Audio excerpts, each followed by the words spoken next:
Thank you for allowing me the time tonight to address the council. My name is Tim O'Brien. I'll get right to it. I'd like to talk about the council meeting that was done in January to recognize General Teamsters Local Union 200 for the transit employees. In the meeting and in the Journal-Times article to follow, it was stated by the administration that they wanted the city of Racine to be known as a union town. And it was stated, I quote, "It is a climate now where employers are working very hard to not recognize workers' collective bargaining rights in the workplace. We want to acknowledge that you bargain these wages and benefits and working conditions in good faith and honor them," end of quote. I think that is great, and I'm happy and welcome the Teamsters, but I'm confused why such a friend of labor in a city that embraces the hard work of unions haven't sat down with the two longest standing unions with over 70 years of service to the city and its citizens in meaningful negotiations. The Racine Firefighters Local 321 and the Racine Police Association contracts ended December 31st of 2020, and here they sit today with no movement to negotiate or settle. These two unions have sacrificed and gone way past the extra mile during the pandemic to assist the city, its citizens, to get through this tough time. They have tirelessly served the city without regards to their own health or their family's health when we go home after our shifts during the pandemic. The calls of service keep rising. I feel it's time the city keeps with their motto of a labor city and talk to the two oldest unions in the city. Thank you. Thank you. The next speaker is Alfonso Gardner from Mount Pleasant.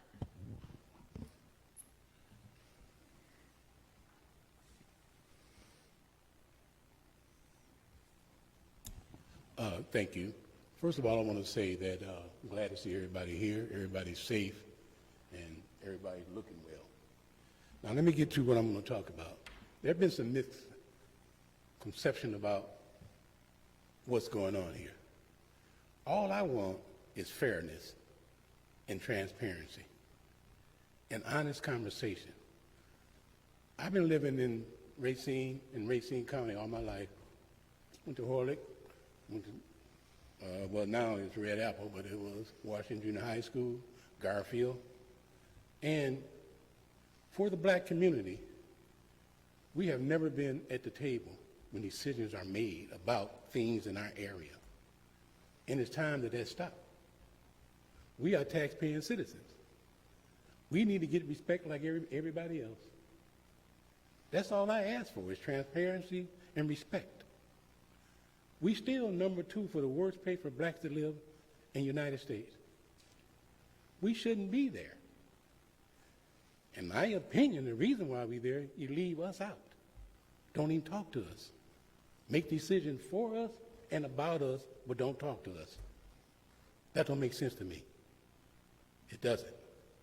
So I'm hoping that for this King Center, Healthcare Center, you have a forum and explain exactly what you're going to do.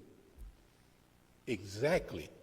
No shortcutting, no lying, no conniving, none of that. Tell the people what you want to do.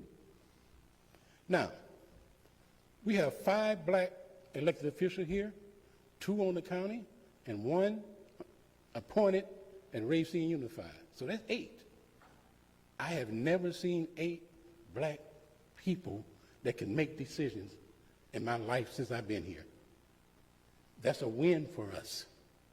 And what I'm calling for is they form a black caucus to deal with issues that wouldn't have to come to this.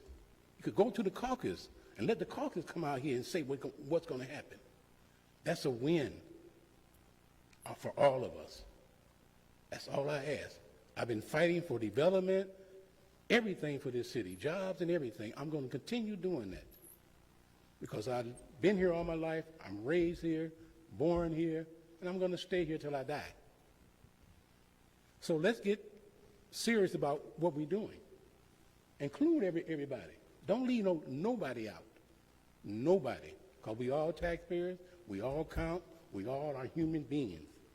And let's treat everybody like that. Thank you. This concludes the public comment segment.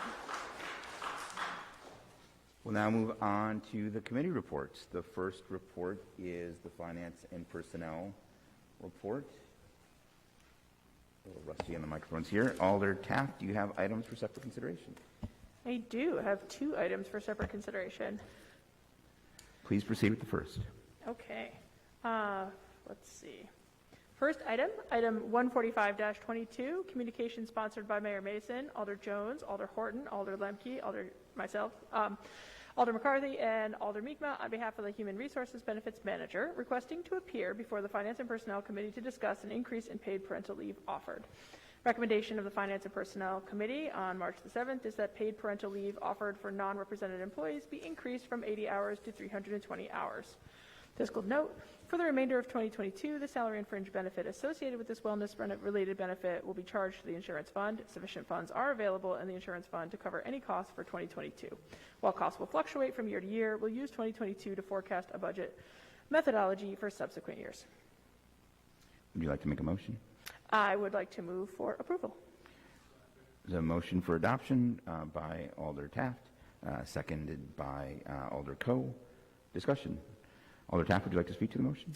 I would. I think this is an excellent idea. As a person who had both of my babies while working in the 2-career family, and I did not have such a benefit. It was really difficult to work with young children both times. I went back to work immediately after my daughter was born, like a week or 2, and then my son at 8 weeks old. And I know that that's really challenging and difficult. And so I think that this is a wonderful benefit, and I think it puts us in a position to attract younger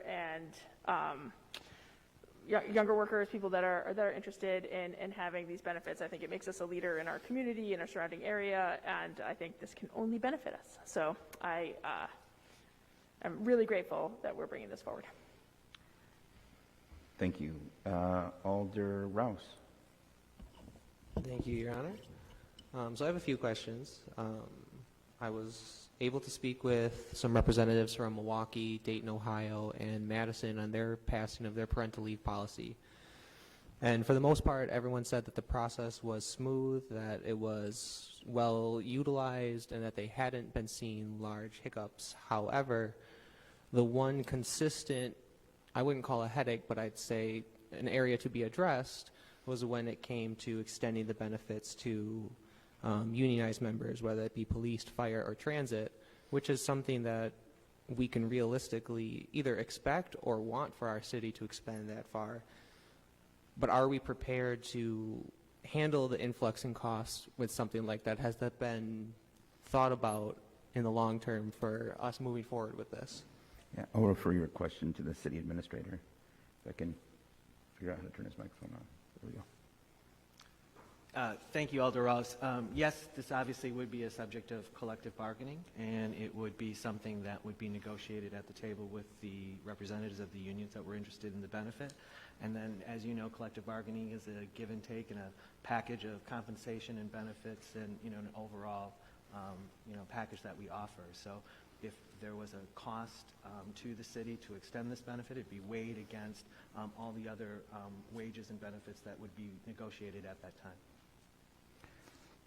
Alder Rouse, did you have another question? Hang on just one second.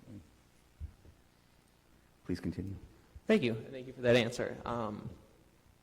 Moving forward, though, I do see this as a cost-effective solution because inevitably this is something that most municipalities will likely be expanding towards, and being in the first half gives us a chance to market this as a retention, as a hiring tool, as opposed to us playing catch-up and still having to pay the same cost.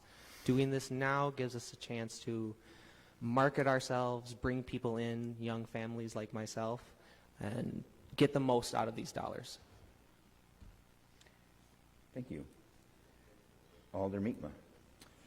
Thank you, Your Honor. I appreciate the opportunity. I'm very excited and happy that this is one of the last things I get to vote on from this chair, and very grateful that this opportunity is here. And I do, much like Alder Rouse just identified, I do hope that this is something that can be extended to all, both represented and non-represented, because I think this is so very important. And, there's a lot of conversation around the financial impact and the retention of staff or recruitment of staff, which I think is very important. But I wanted just to take a minute to touch on the impact of the family and how important this really is in that regard. The first few months are really a bonding period that can really set the stage for the rest of the child and the child's parents' lives. The bonding period is essential and is something that has been extremely undervalued for a very long time. This is especially true when it comes to fatherhood. Many fathers take little to no time to be exclusively home with their newborns in the first few months. This has the potential to stunt the bond between child and father. This is especially true in high-risk environments or with children with developmental challenges. A child's growth and development benefits most from a holistic approach, which means it ideally includes both parents if at all possible. Prioritizing early bonding has also shown in some cases to impact the likelihood that the family will stay together longer, as that bond created also has shown to strengthen the bond between the mother and the father. This change is something that can improve the early development of a newborn and their parents by something that can I said all that, so I'm going to skip that part. I can go on and on about this. I think it's so very important. Extending paid leave for birth child also improves the child's overall health. Their families are more likely to make on-time vaccinations and to not miss well baby checkups because they have the time to prioritize that. That alone has been proven to be preventative of childhood obesity rates, ADHD, and heart and hearing-related issues. Also, and interestingly, it's making sure parents have the time to prioritize their infant's care has shown to reduce obesity, hypertension, and cardiac risk when those children reach the age of 40. So this isn't just an immediate impact. Something like this can actually have a long-term impact on the health of that child as they grow into adulthood. I honestly can't think of many things that are better than making sure children get proper care and time with their parents. When we look at this from the long-term prevention lens, we can see that we are not only preventing early childhood issues, but in many cases aiding the development of well-rounded, asset-strong youth that will become positive contributors to their community. These will be the next generation caretakers, decision makers, and leaders. Would we rather have these young people be ensured every chance to be successful instead of not even getting to the starting line on time, which unfortunately happens with a lot of young people when their parents aren't given the opportunity to be home regularly, spending that quality time, and ensuring that both the mother and the father have that opportunity. So this is a really great step. I'm very excited to be making this decision with all of you tonight. I hope that we're all able to support this. And I just really wanted to take a chance to show how important this is to the life of the child that this would significantly impact. So thank you all for bringing this forward tonight. Alder Peterson. Yes, quick question. Which insurance fund is this coming from? I'll refer your question to the city administrator. From the health insurance funds that we budget. Out of the health insurance budget? Correct. So does that mean we've over budgeted, or we're not anticipating to have any medical emergencies that may expend that money? How do you know you're going to have extra money in March? Just based on the experience of the fund and the claims that we've had prior, we believe that this year we can easily cover those expenses that we think we've projected. Obviously, it's a baseline, as we discussed with finance and personnel, and the finance director can certainly give you more detail, but we feel comfortable that those monies are available in the insurance fund this year, and then based on that experience going forward, we may have to bring, other budget items or expenses to you to incorporate. Okay, well, I guess I'm a little confused because, for insurance purposes, that's something that you don't know what the expenses are going to be. I guess you can guess, just like you're kind of guessing what the expense for the paternity leave is going to be. And I would say that's accurate in almost every expense, right? We never know if we're going to have, a catastrophic case come forward, sadly for an employee that could be an exponential increase in our costs as well. We do the best we can with our actuaries to estimate based on experience, based on surrounding experiences. But yeah, it can't be predicted complete accuracy. But we believe that the expense of this program and people implementing it this year, we can cover. All right. Conceptually, I have no problems with this. I do think if it's good for the non-reps, it's good for the reps as well. I don't know what you say give and take. I'm not exactly sure what has been given up for this. So I would think it would be good for the reps just as well as it is for the reps. The reps versus reps and non-reps. I have a problem with this becoming language and going forward when we have no dollar amount.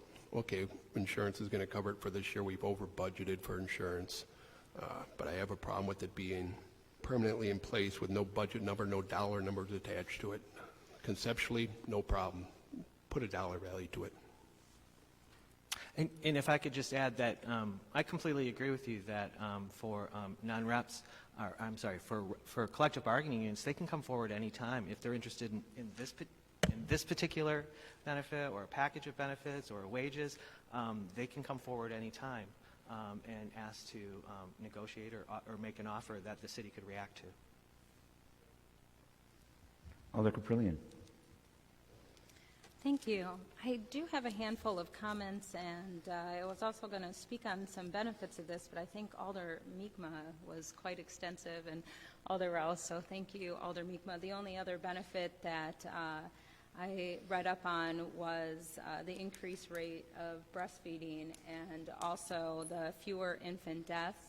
Racine, along with our some neighboring municipalities, we fared horrible across the nation in our African American infant mortality rate. So if we can be a part of improving that, that'd be fantastic. But my questions, I will just dump them all at once, but if we need to take them apart to be addressed. The first question that I would have in regards to this extended leave, can this leave be intermittent, meaning that they could either be part-time or broken up into different intervals, or does it have to be concurrent? And also, does this run concurrently with FMLA? And also during their time of leave, during that time, will they also accrue more sick time and vacation time? I will refer your question to the city administrator. And I'm going to bring up the benefits manager because now we're getting into the details of implementation, and that's why we have Amelia Lean, who I give a lot of kudos, who did a lot of groundwork on this and really researched a lot of communities, the few communities in Wisconsin that are doing it, and we learned a lot. So thank you, Amelia. Yes, Amelia, please. Oh, sorry, Mayor. Thank you. Yes. My name's Amelia Lean. I'm the benefits manager here for the city. So I can definitely help you with your questions. The first one, I believe you asked if it could be taken intermittent or if it had to be concurrent. So at this time, we're proposing it to be concurrent, a concurrent period. And then if I could have you repeat your questions after that, that would be great. Yeah, absolutely. And could you just define, when you say concurrent, does that also mean not intermittent, meaning to be able to go part-time through that period as well? It would be their full allotted schedule, so it wouldn't necessarily be part-time. It would be off during this period. That's clear. Thank you so much. Yeah. The next question was, will this run concurrently with FMLA? Yes, it will. Yes. Okay. And then the other question that I had, during their time of leave, will also sick time and other vacation time accrue? Typically, yes, it does accrue. Yes. And then I did have one other final question Yes. as well. If a holiday period does happen upon that leave, will they also get that holiday pay as well? They do get to utilize that holiday pay. So if it's in the middle of the parental leave period, we would just use that holiday pay for that day or those days that happened, and then it would continue with the parental leave. So it wouldn't be doubled? Correct. Okay. Correct. Very good. Thank you. You're welcome. Thank you. Alder Caprillion, did you have other comments or questions? That was it. Thank you. Thank you. Any other discussion on this item?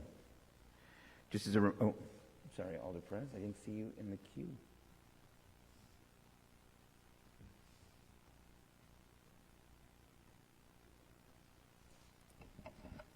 Please proceed. Hey, it's not showing up on my screen, so I'll look for your hand moving forward. You have the floor, sir. May I speak, Your Honor? Yes. Thank you. I'm impressed that the city is thinking proactively this way. I like the whole idea, and some of the comments that I was going to make have already been made. But I'm thinking that we're a little bit hypocritical in the sense that our non-bargaining employees are waiting to bargain. Our administrator said they can come forward any time and bargain these things. Well, they've waited over a year and a half, police and fire have. We're pro-union. I mean, when you were in the state, that was one of your big issues and concerns, and I myself am pro-union myself. And I'm concerned that this, even though legally may be a need for bargaining, that we've come around to giving people things that we want to give. This is a great incentive for new employees, but also needs to be an incentive for our unionized employees. We made a big deal of the transportation union coming in just a couple of weeks ago. And we've always had our police and fire unions represented as well. And a lot of these folks want to have families and find themselves tied in this situation. And for them to come in and bargain, then they usually have to give something up. It's part of the bargaining process. I get that. I was on the KPAC in Kenosha for the teachers union. So I understand that a little bit, but I would say that we would do much better as a community if we could just say, hey, if you're an employee, we can give you this. We support families. We listen to what the alders on the other side there mentioned about the benefits of maternity and paternity leave, and those things are amazing. We look at our community and we're rated for bad health care. We're bringing in health care into a school which we just celebrated. And this is the type of issue I think that we need to go beyond our fixated vision and open up and say, we value families. We value growth in our community that's positive. We want to make our employees the best they can be because we understand that they are taxed working in this community, that it's become a community where it's becoming, maybe anecdotally, it may be true, a little dangerous at times to work in here. We're having all kinds of issues. Mr. Gardner mentioned that we were still rated, even in the new ratings that just came out, we're still rated as a poor city for African Americans and Hispanics as well. And so I'm thinking if we can do a little bit, we could start with accepting that if this policy is as good as we tout it to be, then we need to find a way to make it for all our employees, not just the non-representative. And I think we as a community and as alders need to really say, if we're serious about families in our community, we have to find a way to make it available to everybody, not just the non-represented employees. And I don't know, is it legal for us to take that step? And maybe the city attorney can answer that for us. Sure, I'll ask the city attorney to address the process of collective bargaining. Well, I mean, technically, it is something that has to be agreed to between the city and the unions. So if the council proposes that this be automatically brought before the unions, can we do that and then have them respond sooner than later? Well, there are a number of issues left outstanding that are currently technically under bargaining. So it could be one of the things the Common Council could direct the labor negotiators to talk to the unions about, yes. Well, would that only happen when they're in the process of negotiating? At the time whenever that's permitted again, since it's been a year and a half or so since they were last at the table? Well, there are times that contracts can be reopened, but typically these are the kinds of things that will be discussed during negotiation periods. All right. So I would encourage council to think about this as we move forward. Maybe we need to make a motion.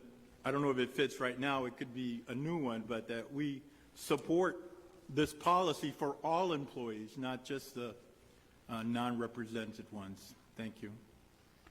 Thank you, Alder Preds. I just want to make sure, this is our first day back. Alder Perez's light didn't shine up on my screen, so I just want to make sure. Is there anybody else left in the queue who would like to speak to this item? Okay, we do not yet have electronic voting back up, so we are still doing roll call votes. And so when the clerk calls your name, please vote as you wish. Alder Mi'kmaq. Alder Coe. Alder Jones. Alder Tate. Alder Santiago. Alder Caprillion. Alder Peterson. Alder Horton. Alder West. Alder McCarthy. Alder Pete. Alder Rouse. Alder Perez. Alder Taft. Alder Lemke. That would be 14 ayes and 1 no. That motion carries. I want to congratulate everyone who worked on this issue. It's a really important topic for our employees and potential employees, and I think recognizes the importance of parental leave as people are starting their families. So thank you to everyone who worked on this, particularly the HR staff and the administrator's office, who were critical to getting this prepared. I believe, Alder Taft, you had one other item for separate consideration. Sorry, let me turn your microphone back on. Yes. I do. The item I have for separate consideration is 141-22. Please read the item. Sure. Communication sponsored by Mayor Mason, authorizing the mayor and city clerk to enter into an agreement between the City of Racine and the Community Development Authority of the City of Racine, the CDA, regarding coordination and cooperation. Recommendation of the Finance and Personnel Committee on March the 7th is that the mayor and city clerk enter into an agreement between the city and the CDA regarding coordination and cooperation, and that the ABM and related agreement be revised by request of the committee to eliminate the reference to any other TIDs that are created by the City of Racine for neighborhood conservation, and to include language to ensure compliance with the approved TID project plan. Fiscal note, the city may charge the CDA for work provided based on substantiated hours and rate of pay. Move to approve. Thank you very much. Is there a seconded? Motion was made by Alder Taft, seconded by Alder Coe. Discussion on this item. Alder Peterson. Yes, could I get clarification? Are we still in this process? It talks about eliminating reference to any TIDs. Are we still talking about 22, 23, 27, and 28? I'll refer your question to the city administrator. I will have to, I'm going to call Matt Redgick up because I have a feeling there's more questions too. So Matt Redgick, Assistant City Development Director. Thank you. Alder Peterson, to answer your question, that is the intent, that those 4 TIDs would be under consideration in the ABM, but not any subsequent ones that may be passed. Okay. Thank you. I'll speak against this. I spoke against the TIDs originally, and I guess this is a pretty good reason why. I just looked at the 27 TID. It's supposed to generate $13.63 million, 9.49 residential homeowner repair, 3.16 infrastructure, public facilities, meaning roads, gutters, parks, and $973,000 for professional services, it's totaling $13.63 million.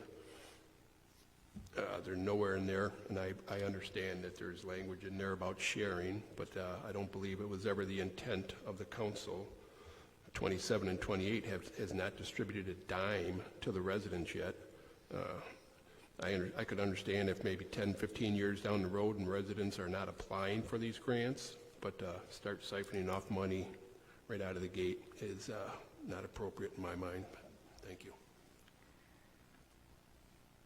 Other discussion on this item? Any other discussion on this item? Seeing no further discussion, when the clerk calls your name, please vote as you wish.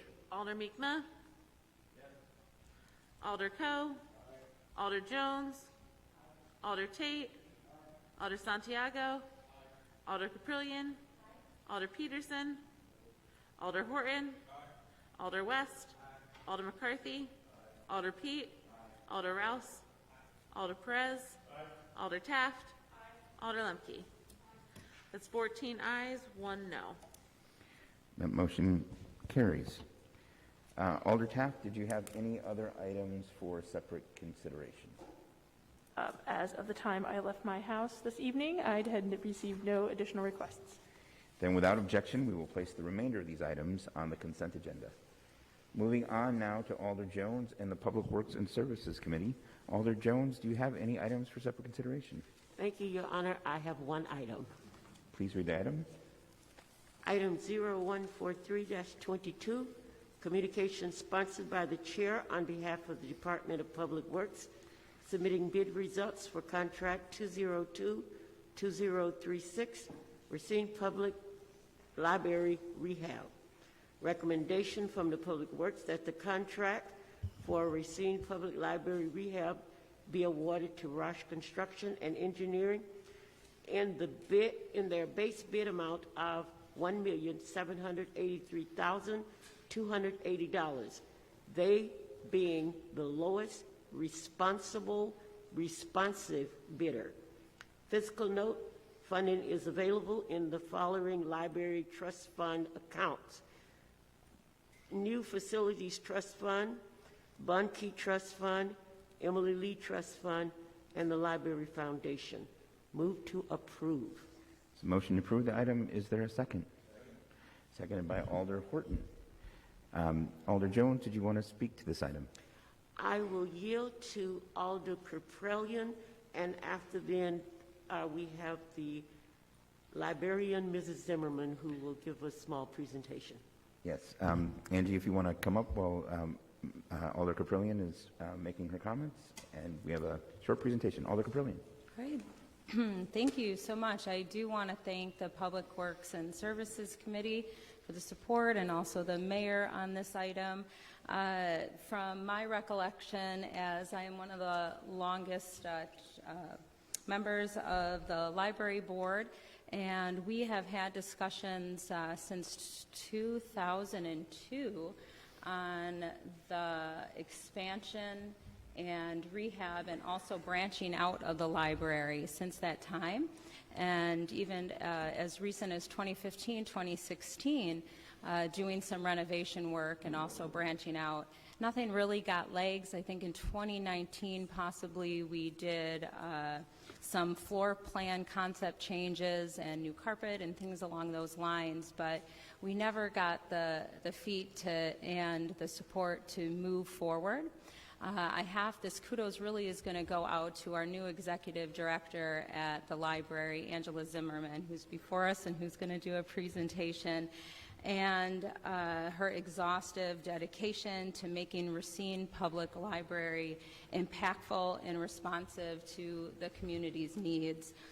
With her leadership, the collection of the input from the staff, and also with the guidance of the Racine Public Library's strategic plan and the board of directors support, we all are going to be getting this experience and rediscover this innovative library, as you're going to see. So I won't go into all the very new and forward designs that Racine is going to have for the library. You'll be able to see them, I believe, with what Director Zimmerman's going to present. But thank you, and this is very exciting for Racine. So this is something that I would hope all of you would support.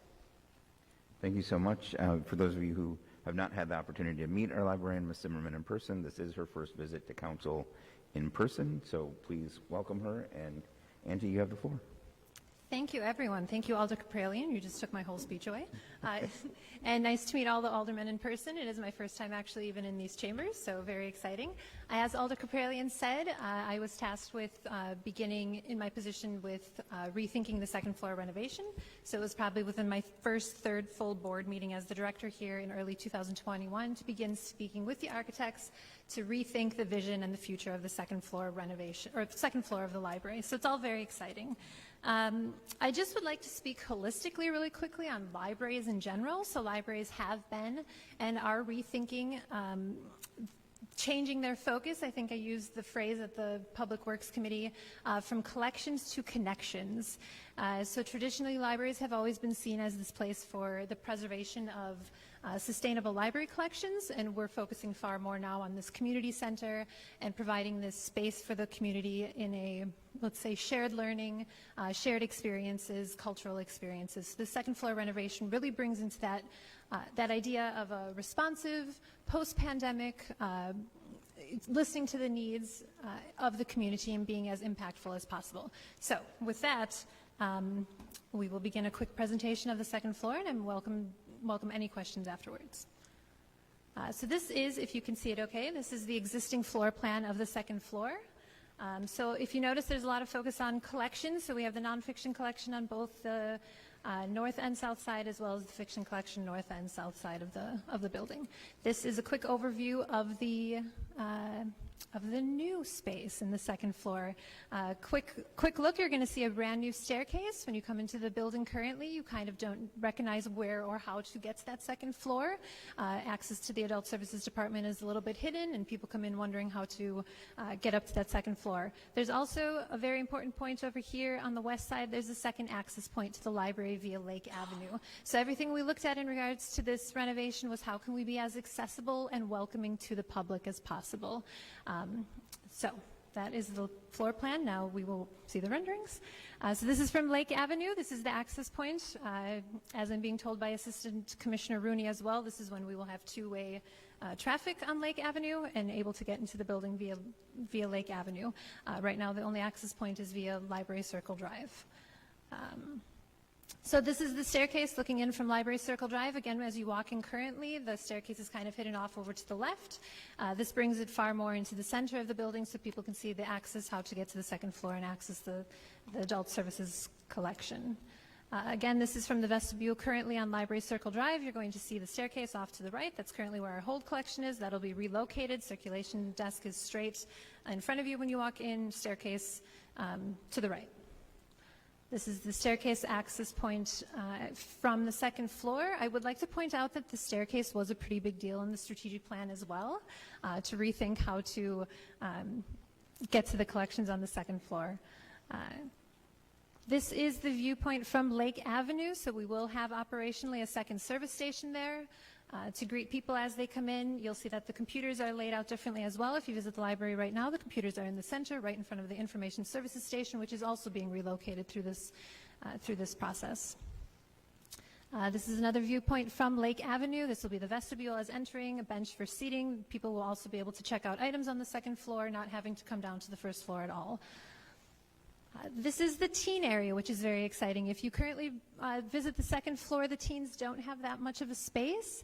It's very important for me to provide the teens with as much of a safe and welcoming, inclusive space as possible. To the right here, you'll notice that the collection is actually outside of the teen area because we want this collection to be as accessible as possible for everyone, not just young adults. I'm currently reading a young adult book myself. This is then the teen area. If you'll notice, all open glass walls. We want everything to be as communal as possible to have that shared learning experience for everybody coming into the building. So this is looking into the teen area, very vibrant, very colorful. Service station within the teen area as well. There will most likely always be somebody manned there, and far more seating. Again, we don't have any seating right now for our teens in the building. Again, another viewpoint of the teen area. Over here to the left, there's an actual gaming station, so we'll be doing quite a bit with esports and gaming. And then this is looking towards the innovation lab. So this is kind of a genius bar. This will be an area where they will be able to view into the innovation lab, which is also known as a makerspace. There will be pictures on that as well. This is looking west towards the Innovation Lab. Again, everything glass walls so we can see what's taking place, all interactive. Glass walls as well. This is the teen area down here, and computers are located to over here. This is the inside of the Innovation Lab. Very exciting, all open cabinetry. So this is the area where we will do everything with STEAM, science, technology, engineering, art, and math, digital literacy classes, 3D printing, laser engraving, etc. All learned, shared experience in here. Another view of the Innovation Lab, and glass walls again looking out into the collection. This is the local history room. This will be expanded by 20% and also be made climate controlled. So you'll see a nice viewpoint into the history room. Printing station. This is just another viewpoint from the history room and looking over to where the study rooms currently are within the library. This is the viewpoints. Our whole goal in this is obviously pulling the focal point towards the lake, which is our kind of our selling point, as everybody knows who visits the library. So when you come up the staircase, you're going to be drawn towards that lake. The information services station is completely pulled out from where it currently is in front of the history room and put right into the center of the second floor. This is 17-foot, completely height-adjustable stations at staff request. And first thing patrons will see when coming up the staircase. More seating area, tons more seating area than what we currently have in the building, so very exciting as well. One other offering, which we currently don't have, for me coming to the Racine Public Library, I was quite shocked that we service 137,000 people and we don't have a meeting room to accommodate even a large group beyond 20 people. So this will accommodate a meeting room of up to 77 people, and those are flexible glass walls that we'll be able to open up as well and expand to hold hundreds of people, because all of the furniture will be flexible and able to be moved. So very exciting feature for the library and making it more of a community-oriented space. So that is without the walls there, all updated audiovisual as well, and a little kitchenette in the meeting room as well. These are going to be the study room areas. So this is actually, first one is where our social worker does her intake, and study rooms will be updated as well through this process. This is looking south end towards what we're also adding as a business center. Everything we're doing is really considering the library as a post-pandemic institution and how we can accommodate more to remote working and what the community truly needs. So we will be adding a business center. This will also be another place where we can hold meeting rooms, because again, we only have one meeting room currently that accommodates about 20 people. So another flexible space. This is where we're adding additional study rooms. So we add 3 study rooms to this plan, which is also very exciting. Our study rooms are very much in need. We have to regulate the times on our study rooms because they're so in demand. So 3 additional study rooms and offering more flexible space. And this is a showroom. This is what we're calling the Beyond Books collection. So this is everything to do with our non-traditional items, so everything circulating outside of books, audiovisual materials, etc. So say, for example, we will be circulating a kayak. This will actually be a showroom where people can see that they can actually check out a kayak from the library. So that's a very quick overview of the second floor renovation. Again, I think it's very important to acknowledge that libraries are changing, so looking at this holistically, this is just another fantastic community center that we would be offering to the community. I can answer any questions as needed. Any questions for our librarian, Ms. Zimmerman? Okay. Alder Rouse. Thank you, Your Honor. Can I just get a clarification that all these funding sources are outside of the city of Racine, correct? Yes. Awesome. Yes, there are no city funds that are being allocated city here. funds. Yep. Sorry, I didn't know if I heard you correctly. Yeah. And so, I mean, if you look at the item, Alder Rouse, it references the trusts that are being used to fund this. It's still a city building, and it still has to go through the public bidding process. There was just such enthusiasm and interest in the Public Works Committee, not just for the bid results, but for the excitement for what the project could be. Alder Jones and I thought it prudent to invite the librarian to share that information with the full council. Yeah, thank you. I love it. I'm really excited for this. Alder Caprillion. Thank you. I would just like to add, first of all, thank you for inviting Executive Director Zimmerman to put on this presentation, and I think to join in this momentum and of the support of those watching and also here in the chambers. We are on our 125th anniversary at the library, lots of events going on, and I think the next 125th event might be our trivia night. And I think that is March 26th, possibly, from 7 to 10. So a lot of great things coming out of the library. Please come partake. And also, monetary support is fantastic. Look at the changes that we're making. And we would love that investment into that space, just like all of us here tonight are going to invest with this vote. So thank you. Thank you, Alder Caprillion. Any other alders wishing to? Alder Tate II. Thank you. My one question was, as these renovations are occurring, what are kind of the plans to maintain service without interruptions? Because these are pretty extensive and happening all over the place, and the library is already a very integral part of many people's lives. So kind of what's the vision for maintaining that openness and that accessibility while these transformational changes are occurring? Great question. Excellent question. Thank you. So I do have the phases already for the construction process, and we will be remaining open the entire time. So we will be shifting the collections as necessary, but also something such as important as access to computers. Those will be relocated downstairs, and all signage and correct posting will go out to the public as needed, but we will remain open the entire time. Excellent. Thank you. Alder Horton. All right, thank you, Mr. Mayor. Just want to say I want to thank the Director Zimmerman, even though I was on my way out of being on the library board, but just to see that your vision and your hard work is playing off. And I think that it's great that there's something for the youth in the city and kind of innovative things that have been added to the library. Just wanted to say thank you. Thank you. Other comments from alders? Thank you very much, Ms. Zimmerman, for your presentation. This was great. Thank you. So again, what we have before us is the approval of the bid for the Racine Public Library rehab, item 143-22. Seeing no further people in the queue wishing to speak to this item, when the clerk calls your name, please vote as you wish. Alder Mikma. Aye. Alder Coe. Aye. Alder Jones. Aye. Alder Tate. Aye. Alder Santiago. Alder Caprillion. Alder Peterson. Alder Horton. Alder West. Alder McCarthy. Alder Pete. Alder Rouse. Alder Perez. Alder Taft. Alder Lemke. 15 ayes, 0 noes. Excellent. Thank you very much. That motion passes. Alder Jones, did you have any other items for separate consideration?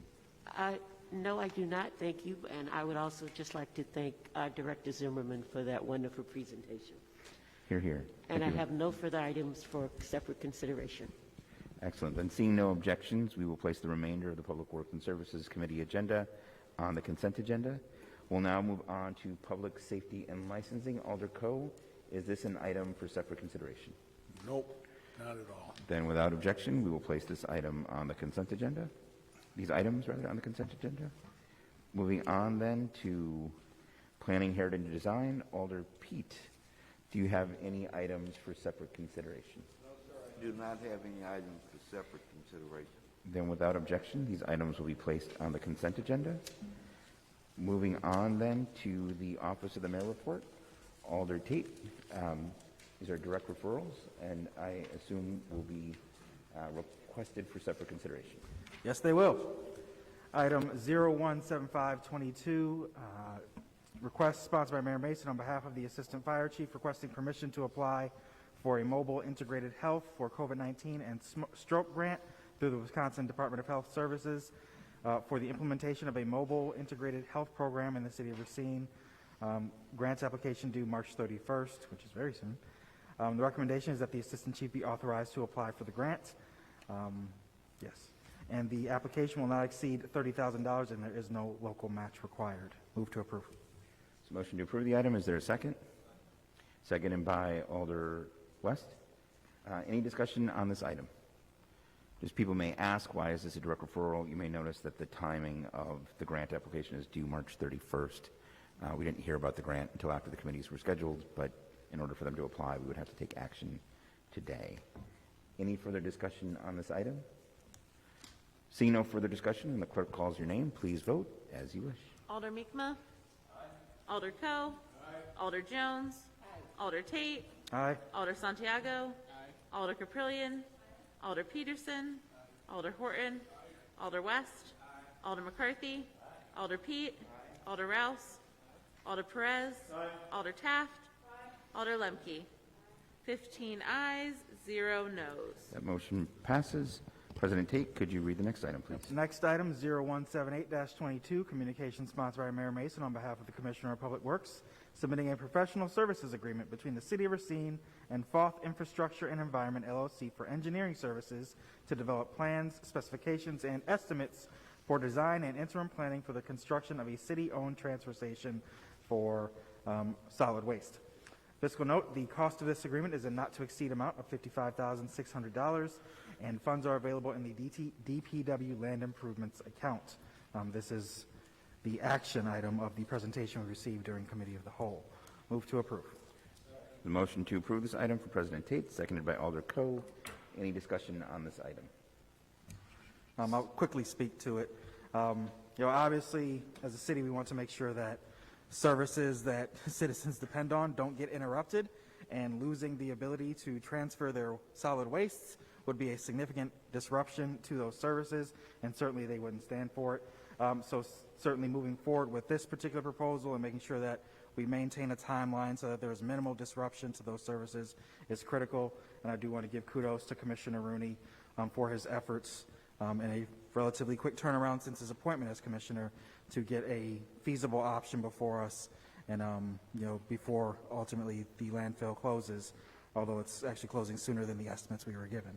So kudos to Commissioner Rooney, and hopefully we can maintain the services that our residents expect without interruption. Thank you. Thank you. Alder Taft? Thank you. Forgive me. Wastewater Commission went right up till 6 o'clock, so I had to watch from home. But I did watch the presentation, but I had to leave to come here, so I didn't know if anyone asked or what the question. Have we identified potential locations for this at this time? This station. That's what this next phase is to do. To identify the location specifically. Okay. Thanks. I just want to echo Commissioner Rooney's comments about the work that DPW staff to get this there, just to echo what President Tate just said, and then also acknowledge the work that FOF did to help get us to this place of having this report. Seeing no further discussion on this item, when the clerk calls your name, please vote as you wish. Alder Mi'kmaq. Alder Coe. Alder Jones. Alder Tate. Alder Santiago. Alder Caprillion. Alder Peterson. Alder Horton. Alder West.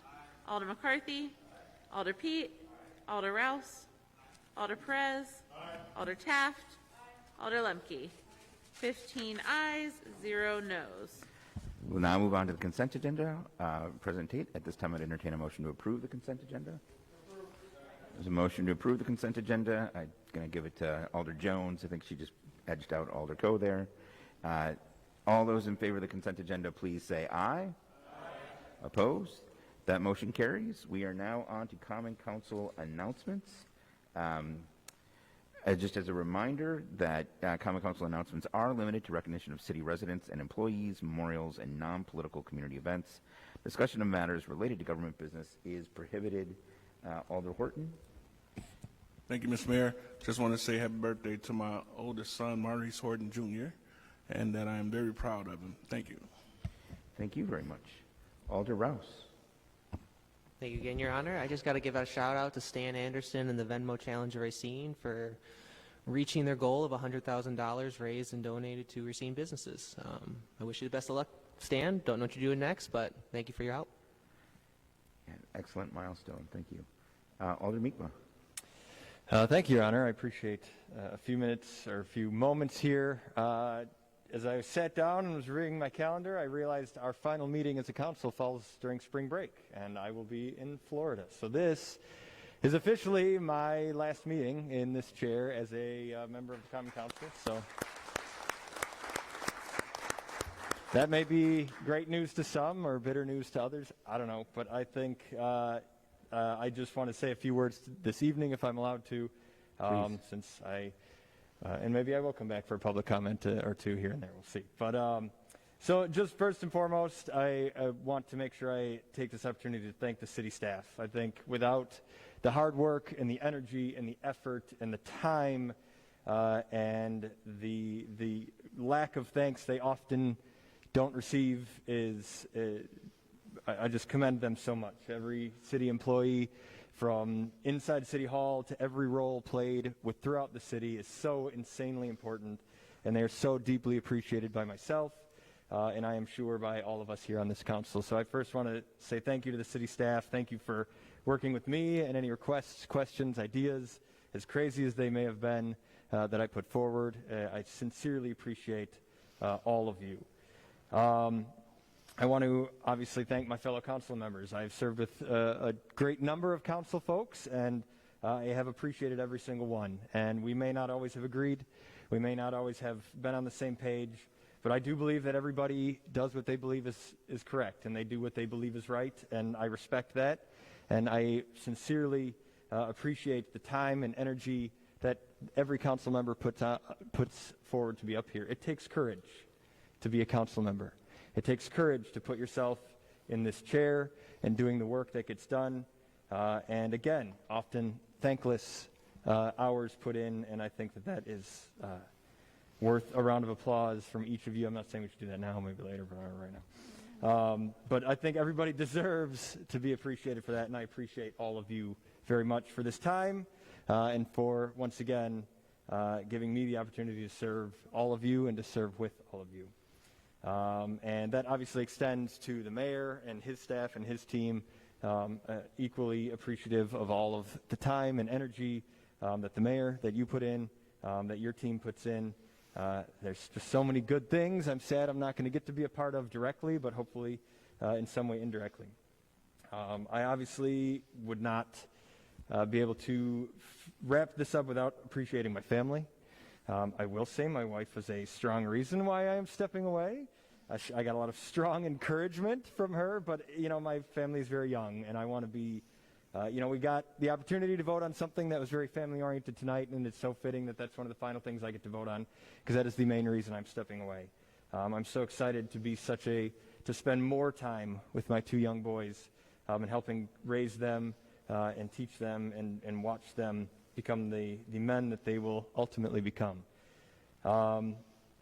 So with that, I just want to thank you all one more time and thank everybody who's been a part of this journey.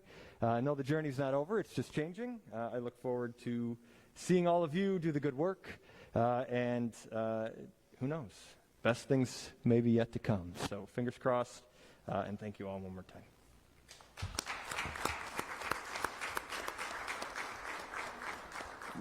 So, Alder Mi'kmaq, I will just say that your presence on this council will be felt long after your departure, whether it was your tenure as the president of this council and your able leadership there, your passionate conversations at the CDBG Advisory Committee and how best to support the community, and the work that you did to get their equity officer position in place. Those are things that will have a lasting legacy on this council and the city and the benefit of our entire community. So we thank you for your service. We hope one day your service may resume, but we deeply appreciate the service that you and your family have provided to this city and the community. Thank you. Alder Taft.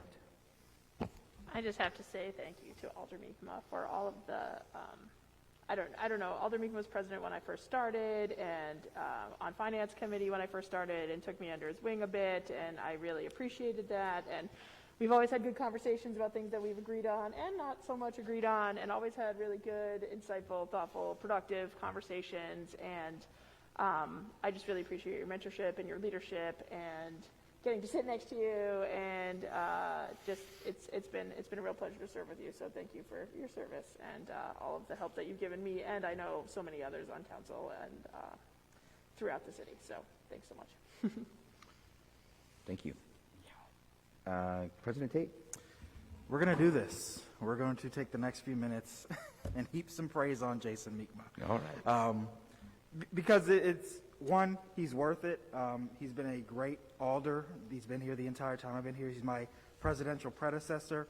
And I remember us taking a road trip to the League of Municipalities several years ago, where we really got to understand each other. And if you haven't, other council members, take a road trip with one of your colleagues. It does make a difference in the relationships that we have and the understandings that we build with each other, and knowing how one of your colleagues views a situation or can anticipate how one of your colleagues views situations and understand why they might feel as passionate about something that you might not fully understand. And it's been an honor to serve with Alder Mi'kmaq on this council. He's been a passionate advocate for the things that matter to him, and then the things that don't necessarily affect him as well, because that's what a representative is supposed to do. That's what a leader is supposed to do. It's supposed to champion issues that just don't matter because they're facing you, but they matter because they're facing the people that depend on you and the people that depend on us to advocate for the issues that they're not here to advocate for, that they sent us here to advocate for. So I appreciate Alder Mi'kmaq for being that example in his time here, and I appreciate his humility, and his, lack of being prideful on issues. When somebody, has a reaction to something, or he says something that's perhaps a little too forceful, or, a little bit out of bounds sometimes. He acknowledges that and is willing to take the step back, own the remark he made, own the offense he may have given, and try and heal the breach that has occurred as a result.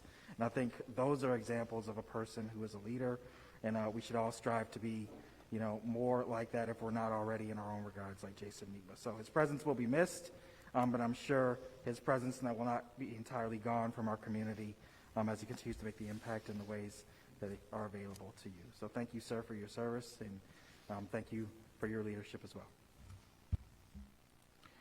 Alder Caprillion. Thank you.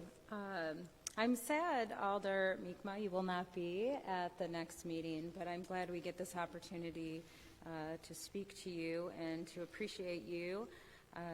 I remember the Alder of the 14th, Ron Hart, sitting in that seat and having a conversation with Alder Mi'kmaq about running for Alder. And at the time, I knew him as in his executive director role at Focus on the Community. Such great support for the youth and the families of this community, and I could see a strong leader at that time in him, and quite happy that he decided to take that leap and running for the 14th District Alder. I know that if we do not see you during public comment, we will still see you fighting for the youth and the family of Racine community. And also, please continue to seek ways for our support. I remember when I first met you, we had an opportunity to support Focus on Community, especially through the Public Safety and Licensing Committee. That is really where we saw your presence. I would hope we would start seeing it a little bit more. Thank you, and thank you for your serving, Racine. Thank you. Any other announcements? Oh, Alder Perez, sorry. Express my condolences and sympathy to my daughter-in-law, Hannah Perez, in the passing of her grandmother, Betty Bame, a few days ago. And I love you. I hope you're comforted in knowing that God has her in her hands. Thank you. Thank you, Alder Perez. Any other announcements? Seeing no further announcements at this time, Alder West, I would entertain a motion to adjourn. Move to adjourn. Motion to adjourn, second. All those in favor, please say aye.